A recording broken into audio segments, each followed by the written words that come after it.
Nos últimos anos, um político argentino começou a aparecer com frequência cada vez maior nas manchetes do mundo inteiro, com cabelos desgrenhados, discursos incendiários e uma presença pública que parece oscilar constantemente entre o economista acadêmico e o agitador político, e nos seus comícios ele aparece segurando uma motosserra. Não como uma metáfora sutil, mas como um símbolo explícito daquilo que ele promete fazer caso consiga governar o país. Esse político é Javier Milei. ¡Viva la libertad, carajo! Um economista libertário que chegou ao poder prometendo algo que muitos consideram simplesmente impossível: desmontar o sistema econômico argentino e reconstruí-lo praticamente do zero. Ministerio de Turismo y Deporte, afuera. Ministerio de Cultura, afuera. Para Milei, o problema da Argentina não é apenas uma crise passageira ou um erro específico de política econômica. Na visão dele, o problema é muito mais profundo.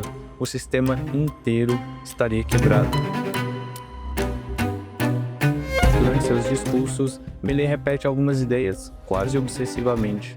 Ele diz que a inflação argentina não é um acidente, mas uma consequência inevitável de décadas de decisões políticas equivocadas. Diz que o Estado cresceu demais. Diz que o peso argentino perdeu credibilidade. E diz, principalmente, que a economia do país está presa num ciclo de destruição que se repete geração após geração. Para muitos argentinos, essas ideias soam como uma promessa de redenção. Para outros, elas soam como um experimento perigosamente radical. Mas existe uma pergunta curiosa que surge quando se observa a popularidade de Milei com mais atenção. Por que tantos argentinos estariam dispostos a apostar numa mudança tão extrema? A resposta pode estar em algo que qualquer pessoa que acompanha a história econômica da Argentina começa a perceber depois de algum tempo. As crises parecem nunca acabar. A inflação dispara, governos tentam soluções, a economia se estabiliza por alguns anos e então, quase sem aviso, uma nova crise começa a se formar. Esse padrão tem se repetido tantas vezes que alguns analistas começam a descrevê-lo quase como um mecanismo histórico, um ciclo. Isso levanta uma pergunta que vai muito além da política atual. Será que a Argentina está realmente vivendo apenas mais uma crise econômica, ou será que o país está preso num problema muito mais antigo? Para entender isso, precisamos voltar a um momento da história em que a Argentina parecia estar indo exatamente na direção oposta. Um momento em que o país parecia destinado a se tornar uma das grandes potências econômicas do planeta.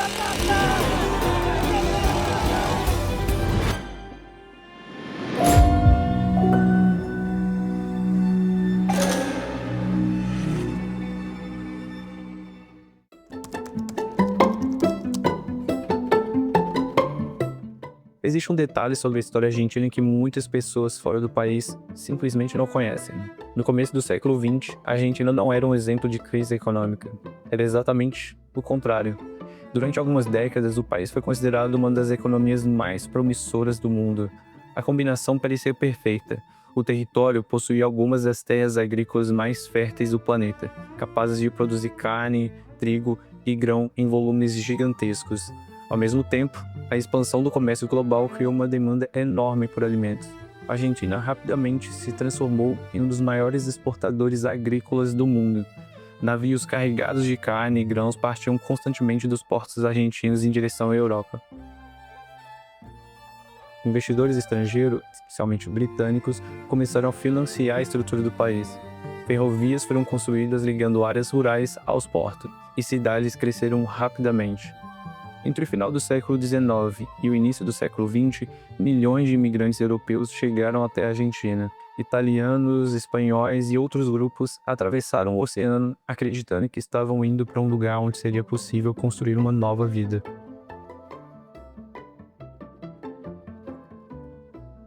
E, por algum tempo, parecia que eles estavam certos.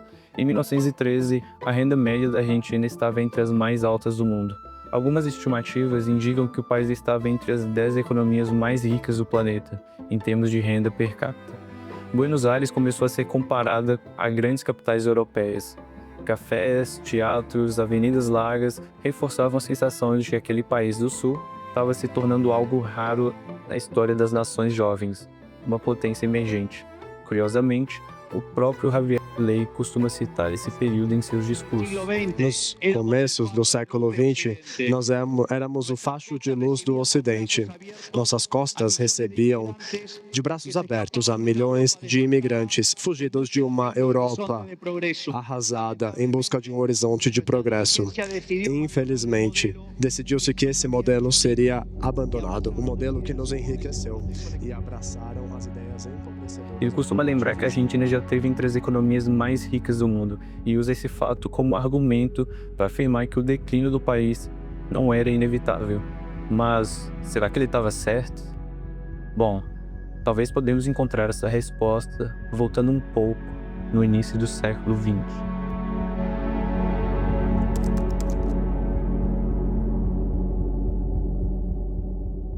A história econômica raramente muda de direção de maneira lenta.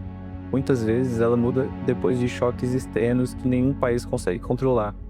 Para a Argentina, um desses choques começou em 1914, com o início da Primeira Guerra. A guerra interrompeu fluxos comerciais, alterou rotas de investimento e começou a enfraquecer um sistema econômico internacional que havia ajudado a impulsionar o crescimento argentino nas décadas anteriores. Investimentos estrangeiros diminuíram mercados e se tornaram mais incertos, mas o golpe mais forte viria alguns anos depois. Em 1929, o mundo mergulhou na Grande Depressão. O comércio internacional entrou em colapso, exportações agrícolas despencaram, economias que dependiam fortemente do comércio exterior começaram a sentir um impacto rapidamente, e a Argentina era uma dessas economias. Quando as exportações caíram, receitas diminuíram e tensões políticas começaram a crescer. Em 1930, um golpe militar derrubou o governo eleito, inaugurando um período de instabilidade política que marcaria profundamente o século XX argentino. Revolution flares in the Argentine. Moving into Buenos Aires at dawn, army units take over government buildings in a dramatic move against the nation's president, Castillo. Nas décadas seguintes, a economia do país passaria por uma sequência de mudanças radicais de direção. Alguns governos tentaram industrializar o país, protegendo empresas locais com tarifas e subsídios. Outros tentaram abrir a economia novamente ao mercado internacional. Alguns apostaram em forte intervenção estatal e outros tentaram políticas mais liberais. Cada governo prometia ter encontrado a solução definitiva para a crise. E, por algum tempo, algumas dessas soluções realmente pareciam funcionar. Mas então, gradualmente, os problemas voltavam a aparecer. A inflação aumentava, a dívida crescia, as moedas se desvalorizavam e as novas crises começavam a surgir. Ao longo do tempo, esse padrão começou a se repetir tantas vezes que muitos economistas passaram a falar em um verdadeiro ciclo econômico argentino. Crise, reforma, breve estabilidade e nova crise. Quando Javier Milei fala hoje sobre destruir o sistema econômico do país, ele costuma se referir justamente a esse ciclo. Na visão dele, todas as tentativas anteriores de resolver o problema apenas modificaram a superfície do sistema, sem atacar aquilo que ele considera a raiz da instabilidade. Mas a história da Argentina ainda guardava alguns episódios mais dramáticos.